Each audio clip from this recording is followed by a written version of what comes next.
Shalom, jemaat yang diberkati Tuhan. Perkenankan dari studio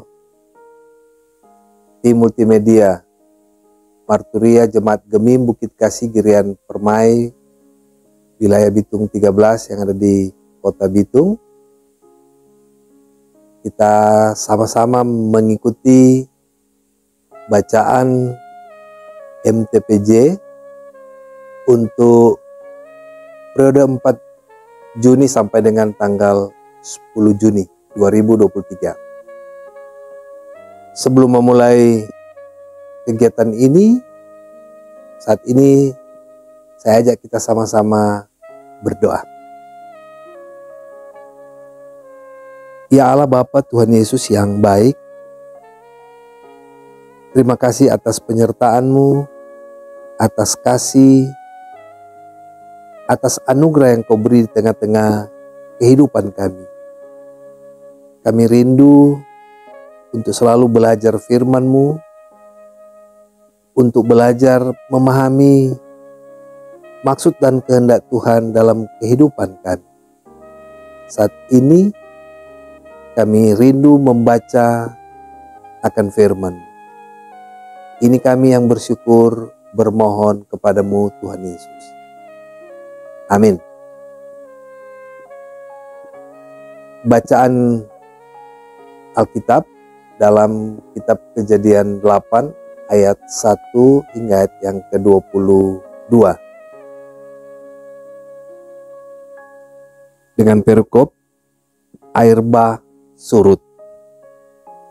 Maka Allah mengingat Nuh dan segala binatang liar dan segala ternak yang bersama-sama dengan dia dalam bahtera itu. Dan Allah membuat angin mengembus melalui bumi, sehingga air itu turun. Ditutuplah mata-mata air samudera raya, serta tingkap-tingkap di langit, dan berhentilah hujan lebat dari langit. Dan makin surutlah air itu dari muka bumi. Demikianlah berkurang air itu sesudah 150 hari. Dalam bulan yang ke-7 pada hari yang ke-17 bulan itu, terkandaslah bahtera itu pada gunung Ararat. Sampai bulan yang ke-10 makin berkuranglah air itu.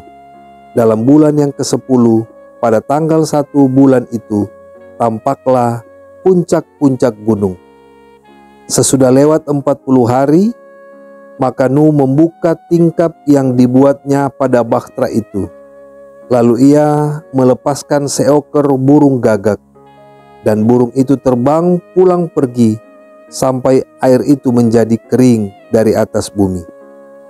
Kemudian dilepaskannya seekor burung merpati untuk melihat apakah air itu telah berkurang dari muka bumi. Tetapi burung merpati itu tidak mendapat tempat tumpuan kakinya, dan pulanglah ia kembali mendapatkan Nuh ke dalam bahtera itu, karena seluruh bumi masih ada air. Lalu Nuh mengulurkan tangannya, ditangkapnya burung itu, dan dibawanya masuk ke dalam bahtera. Ia menunggu 7 hari lagi, kemudian dilepaskannya pula burung merpati itu dari bahtera. Menjelang waktu senja, pulanglah burung merpati itu mendapatkan Nuh, dan pada paruhnya dibawanya selai daun zaitun yang segar. Dari situlah diketahui Nuh bahwa air itu telah berkurang dari atas bumi. Selanjutnya ditunggunya pula 7 hari lagi, kemudian dilepaskannya burung merpati itu. Tetapi burung merpati itu tidak kembali kepadanya. Dalam tahun ke-601, dalam bulan pertama, pada tanggal 1 bulan itu, sudahlah kering air itu dari atas bumi. Kemudian Nuh membuka tutup bahtera itu dan melihat-lihat. Ternyatalah muka bumi sudah mulai kering. Dalam bulan kedua, pada hari yang ke-27 bulan itu, bumi telah kering. Lalu berfirmanlah Allah kepada Nuh, "Keluarlah dari bahtera itu, engkau bersama-sama dengan istrimu, serta anak-anakmu dan istri anak-anakmu. Segala binatang yang bersama-sama dengan engkau, segala yang hidup, burung-burung, hewan, dan segala binatang melata yang merayap di bumi, suruhlah keluar bersama-sama dengan engkau, supaya semuanya itu berkeriapan di bumi, serta berkembang biak dan bertambah banyak di bumi.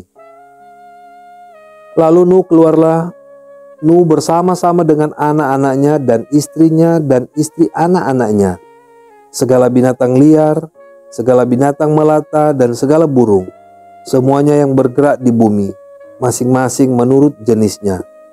Keluarlah juga dari bahtera itu. Lalu Nuh mendirikan mezbah bagi Tuhan dari segala binatang yang tidak haram dan dari segala burung yang tidak haram, disembelihnyalah beberapa ekor. Lalu ia mempersembahkan korban bakaran di atas mezbah itu. Ketika Tuhan mencium persembahan yang harum itu, berfirmanlah Tuhan dalam hatinya, "Aku takkan mengutuk bumi ini lagi karena manusia, sekalipun yang ditimbulkan hatinya adalah jahat dari sejak kecilnya. Dan aku takkan membinasakan lagi segala yang hidup seperti yang telah kulakukan. Selama bumi masih ada, takkan berhenti-henti musim menabur dan menuai, dingin dan panas, kemarau dan hujan, siang dan malam." Demikian bacaan firman Tuhan, dan mari kita ikuti bersama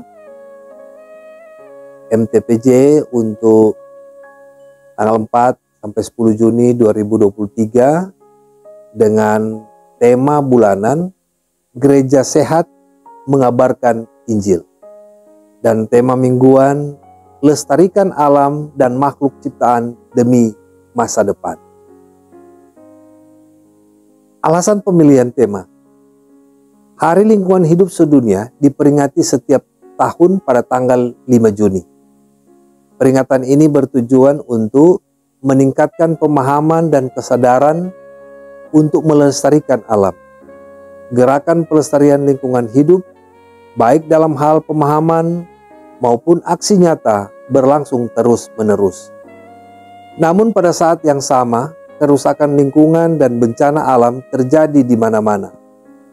Sepertinya paradoks, gereja-gereja global melalui World Council of Churches atau WCC memberi perhatian serius terhadap topik integrity of creation, keutuhan ciptaan.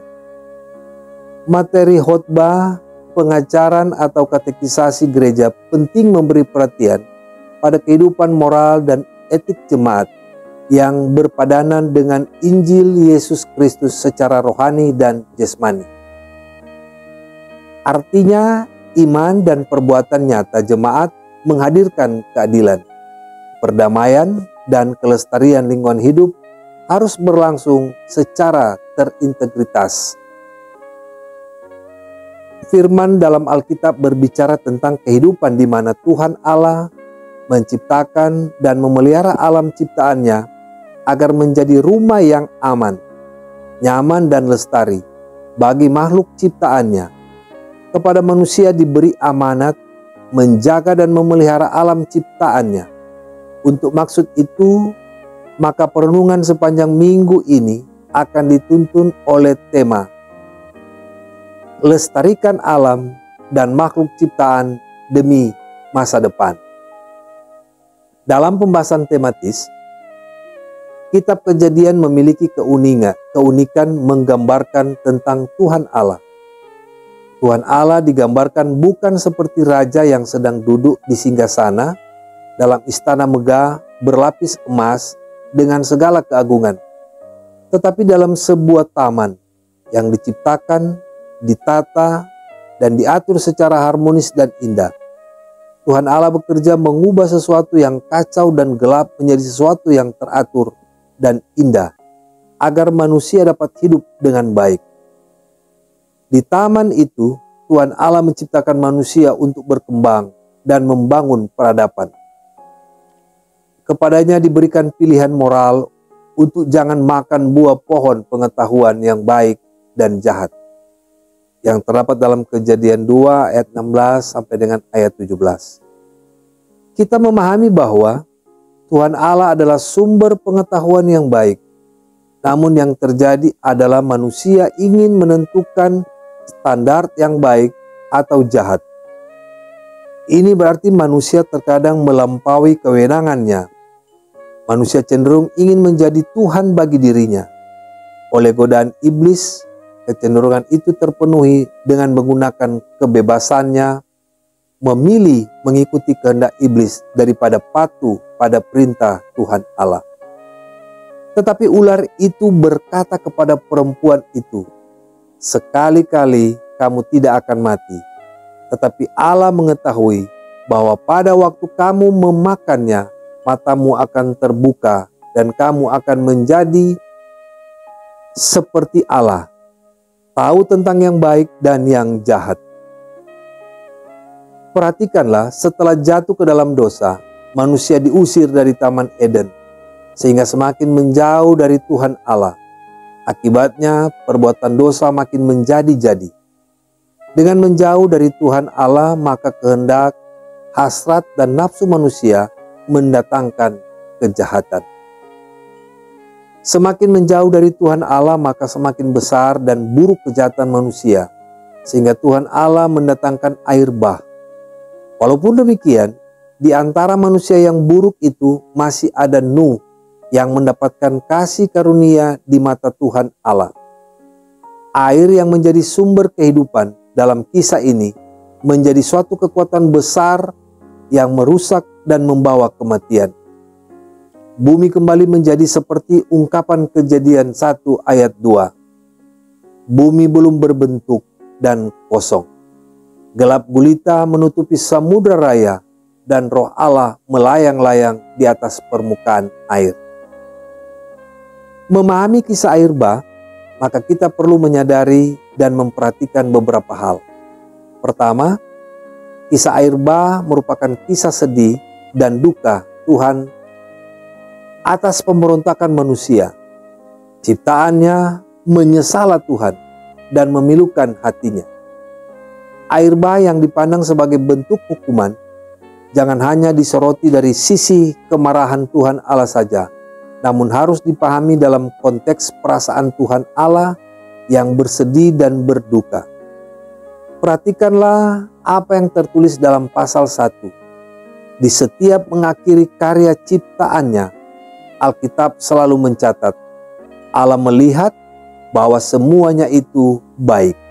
Namun yang baik itu menjadi rusak karena dosa manusia. Rusaknya dunia yang diciptakan Tuhan Allah bukanlah rencananya. Mari kita bayangkan hal ini. Bagaimanakah perasaan kita jika karya yang kita buat sebaik mungkin dirusak? Tentu hati kita sedih dan terluka. Sehingga kisah ini jangan hanya disoroti dari bentuk kemarahan Tuhan Allah saja, tapi pada Allah yang terluka dan bersedih. Seperti orang tua yang marah kepada anaknya yang melakukan pelanggaran moral dan etik.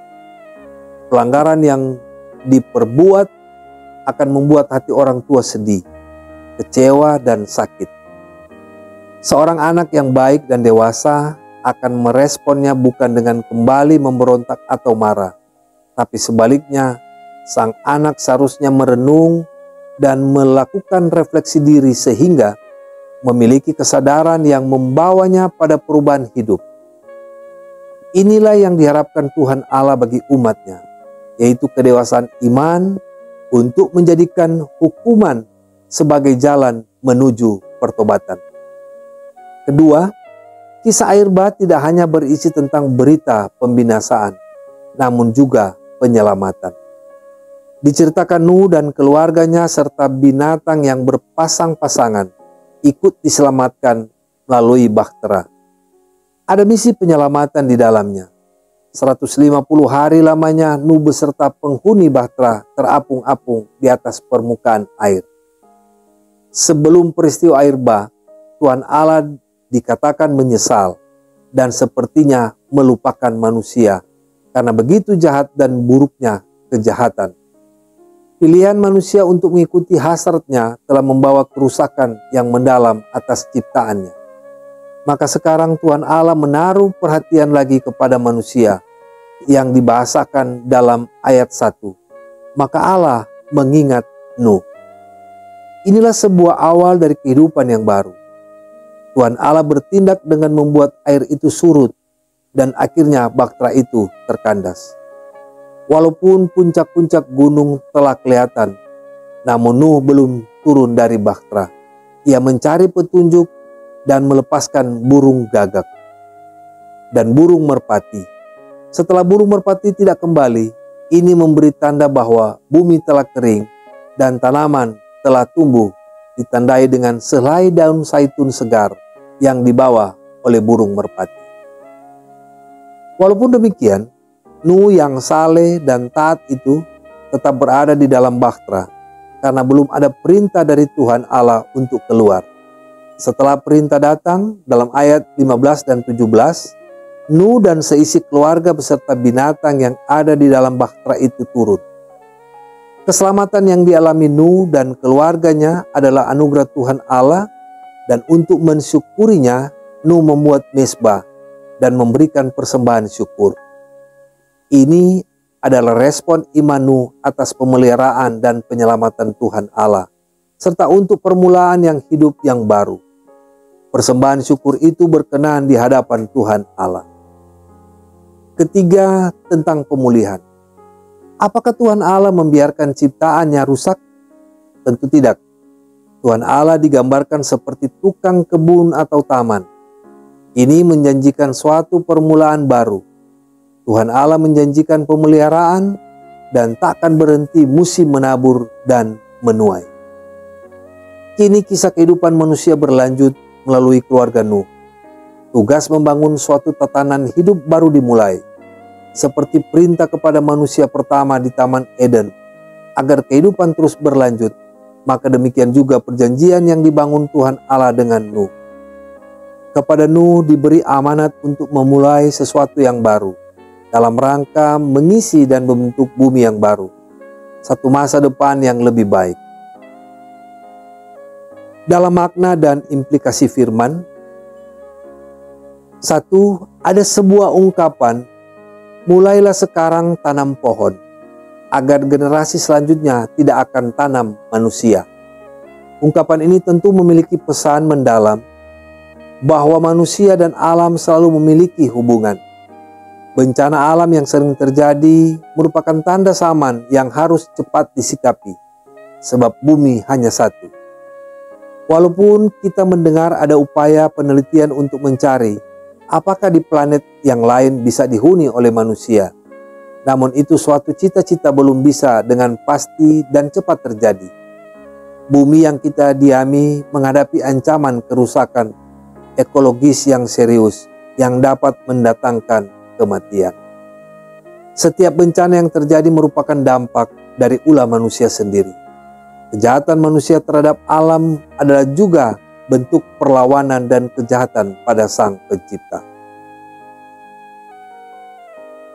Kita tentu paham, jika suatu karya seorang dirusak, maka secara tidak langsung itu adalah bentuk penghinaan bagi si pembuat.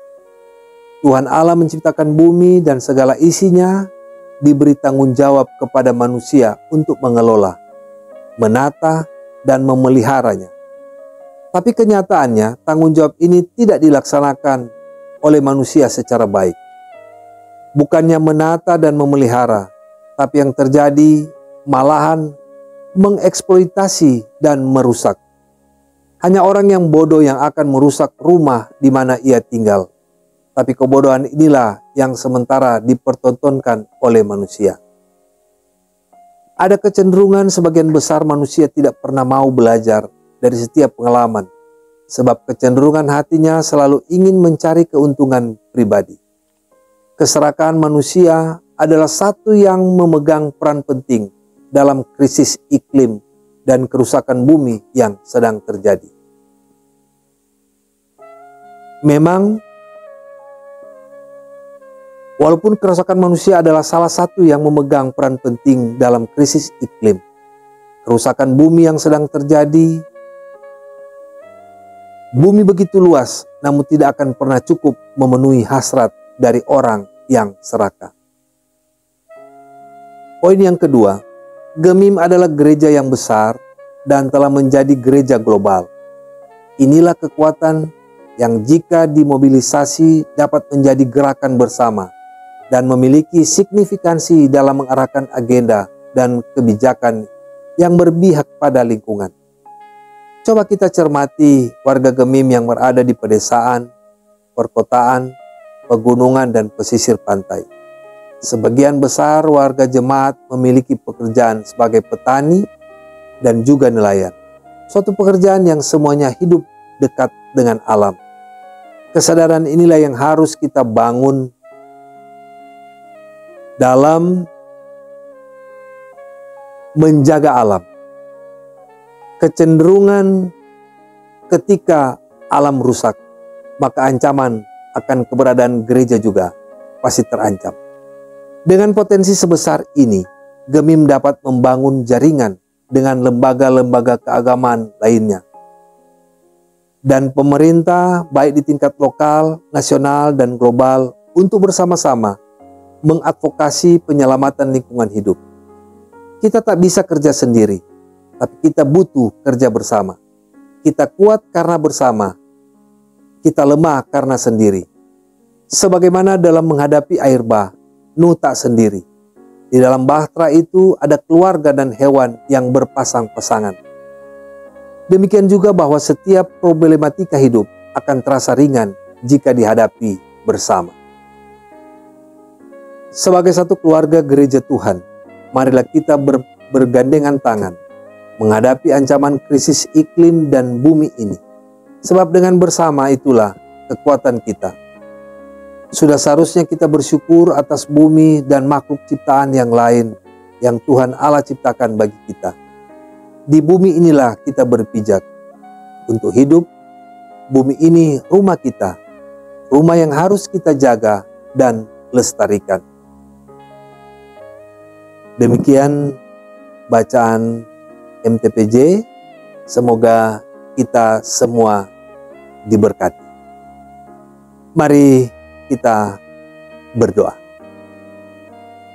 Terima kasih Tuhan Yesus yang baik, Engkau yang sudah mengingatkan kami lagi untuk menjaga dan melestarikan alam dan lingkungan yang kami diami, yang juga adalah pemberian Tuhan dalam kehidupan. Mampukan kami jemaat-Mu Tuhan untuk tetap menjaga dan melestarikan alam ciptaan, agar bumi yang kami tinggal ini akan menjadi rumah yang aman dan nyaman untuk kami diami bersama. Ajarkan kami selalu untuk tahu berbuat yang baik, tahu melakukan setiap kehendak Tuhan dalam kehidupan kami. Ini syukur dan permohonan kami Tuhan Yesus yang baik. Terpuji nama-Mu. Amin.